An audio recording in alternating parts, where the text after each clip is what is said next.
अस्सलाम वालेकुम दोस्तों, क्या हाल है। उम्मीद है आप खैरियत से होंगे, ठीक होंगे और आपके जानवर भी ठीक होंगे।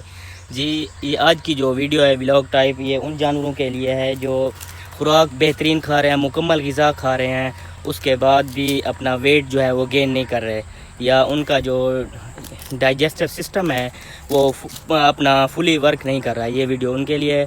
आप जैसे जानवरों को ये चारा पड़ा है, चारा वगैरह प्रॉपर आप खिला रहे हैं चारा, और आप प्रॉपर वंडा दे रहे हैं, मतलब वेट गेन के लिए या आप मिल्क पर्पज़ के लिए आप जानवरों को खुराक दे रहे हैं और वो मिल्क गेन नहीं कर रहे, या ऐसा है कि उनका जो डाइजेस्टिव सिस्टम है वो फुली वर्क नहीं कर रहा, मतलब खाते हैं कम खाते हैं, या कुछ ऐसे जानवर हैं जो पूरा खाते हैं लेकिन उनका गोबर सही नहीं है।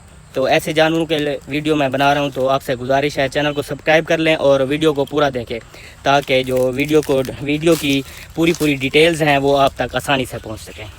तो भाई साहब, अगर आप दूध के लिए जानवर रखे हुए हैं दूध के लिए, तो उसमें आप वंडा और घास फूस के साथ आप 100 से 150 ग्राम आप देंगे ADE मिनरल देंगे शाम को गुड़ के साथ अपना मिल्क वाले जानवर के लिए। इससे ये होगा कि वो जो खुराक खा रहा है वो अच्छे से हज़म होगी, और हज़म होकर उससे दूध ज़्यादा मिक़दार में बनेगा, और जो जानवर की सेहत है उससे वो भी अच्छी होगी। और अगर आपने अपना फैटनिंग या मीट पर्पज़ के लिए जानवर रखे हुए हैं, गोश्त के लिए रखे हुए हैं, कुर्बानी के लिए आपने जानवर पाले हुए हैं, तो उसके लिए आप अपना 50 से 100 ग्राम देंगे अपना गुड़ में। तो इससे ये होगा कि उनका जो वेट है वो गेन होगा।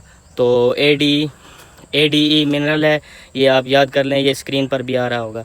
ये आपने देना है, इंशाल्लाह से जो जानवर हैं वो अपना उनका कलर भी सही हो जाएगा, उनकी जल्द तरोताज़ा हो जाएगी, और वो वेट गेन भी करेंगे और मिल्क भी बढ़ाएंगे।